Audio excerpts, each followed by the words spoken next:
नमस्कार, times of Swaraj में आप सबों का स्वागत है और मैं हूं संतोष सिंह। और आज हम टाइम्स ऑफ स्वराज में बात कर रहे हैं कि बिहार फिर उसी दौर में पहुंच गया है जिस दौर से बाहर निकलने का दम नीतीश कुमार भरते रहे हैं। बात हम मुंगेर लोकसभा की कर रहे हैं। आज मुंगेर लोकसभा क्षेत्र में जो कुछ भी हुआ वो याद दिलाता है 90 और 70-80 के उस दशक का, जिस दौर में बूथ कैप्चरिंग होती थी, जिस दौर में दलित और पिछड़ों को वोट देने से रोका जाता था, जिस दौर में एक सामंत का वो खौफनाक चेहरा देखने को मिलता था जिसके साथ पूरा एडमिनिस्ट्रेशन खड़ा रहता था। कुछ इसी तरीके का खौफनाक चेहरा आज मुंगेर में देखने को मिला है। और ये आरोप वहां के राजद के प्रत्याशी का है कि दलितों को, पिछड़ों को वोट देने से रोका गया है। जहां कहीं भी वोट देने की कोशिश हुई उसके साथ मारपीट हुआ। कई पुलिस पदाधिकारियों का फोटो जारी किया गया है राजद की तरफ से कि इन चेहरों को पहचानिए, ये सारे के सारे बूथ लुटेरे हैं। और वाकई में जो पब्लिक फील्ड से भी जो खबर आ रही है वो खबर यही आ रही है कि जमकर बवाल काटा गया है। हर ऐसे बूथ पर कैप्चरिंग की गई है। बूथ कैप्चरिंग जो बिहार की पहचान रही है, और इसी मुंगेर और बेगूसराय इलाके से इस बूथ कैप्चरिंग का जो है दौर सिलसिला शुरू हुआ था। एक बार फिर से उसी मुंगेर में वो सिलसिला लौटता हुआ दिख रहा है। राजद प्रत्याशी जब इसका विरोध करती हैं तो उस पर जानलेवा हमला होता है। उनकी गाड़ियों को तोड़ दिया जाता है। गाड़ियों को ही नहीं तोड़ा जाता है, उस बूथ पर उनके साथ धक्का मुक्की भी होता है। और कहा यह जा रहा है कि उस मतदान केंद्र पर जो पिछड़ी जाति के वोटर हैं उनको वोट देने से रोका गया। सवाल उठना लाजमी है, और ये सवाल इलेक्शन कमीशन से भी है, ये सवाल मुंगेर के डिस्ट्रिक्ट एडमिनिस्ट्रेशन से है। अगर ऐसा कुछ हुआ है, क्योंकि जिस तरीके से पिछड़े वोटरों को वोट देने से रोका गया है, ये अलग बात है कि चुनाव ललन सिंह जीत जाए, क्योंकि जितनी हतोत्साहित आरजेडी की प्रत्याशी वहां हैं उससे तो यही लग रहा है कि सारे के सारे बूथ पर ललन सिंह की चली है। और ऐसे में आरजेडी प्रत्याशी हारती हुई दिख रही है।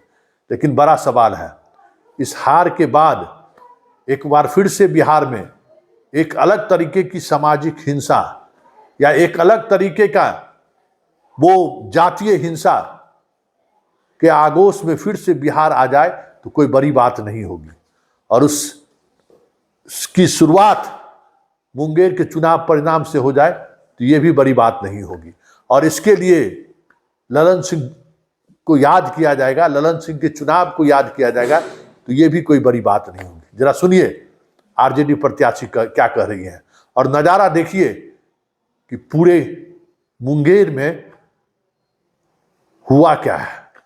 और मेन एक्सट्रीम मीडिया जिस तरीके की चुप्पी साधे हुए हैं वो भी देखने वाली बात है कि किस तरीके से चुप्पी साधी हुई। इतनी बड़ी घटना घटी है बिहार में, हमको लगता है कि दशकों बाद इस तरीके से नंगा नाच हुआ होगा प्रशासन के द्वारा, और इस तरीके से प्रत्याशी पर हमला हुआ होगा। आज तक कह सकते हैं कि 2000 ईस्वी 2005 के बाद तो ये कोई कल्पना में सोच भी नहीं सकता था कि इस तरीके की घटनाएं भी हो सकती है जिस तरीके की घटनाएं मुंगेर में हुई। चलिए जरा सुनिए और समझिए कि बिहार किस दिशा में जा रहा है।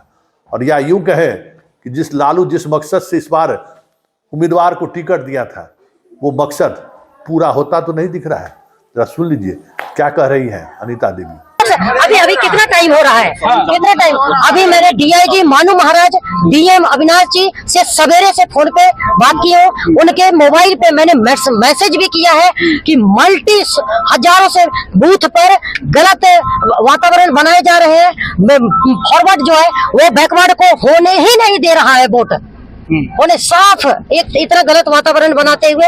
और मैंने अभी एक और मीडिया को शायद दिया है अपनी स्टेटमेंट, चुनाव आयोग से भी गुजारिश करी है, हाथ जोड़ के मैंने विनती करी है कि देश का भविष्य, साथ में ये आवाम को के साथ जो गलत हो रहा है, अत्याचार हो रहा है, उसको उस पर संज्ञान में लिया जाए। क्योंकि प्रशासन जो है 90% प्रशासन बिकी हुई लग रही है, वो सारे एकदम से और प्रेशर में है। जो नहीं बिकी हुई है वो काफी प्रेशर में है, काफी प्रेशर में है। उठा लिया गया कुछ ऐसा चीज। हाँ, मैं बता रही हूँ ना, ये जो होल है चुनाव क्षेत्र का जो प्रशासन है, या तो बिकी हुई है या तो प्रेशर में काम कर रही है।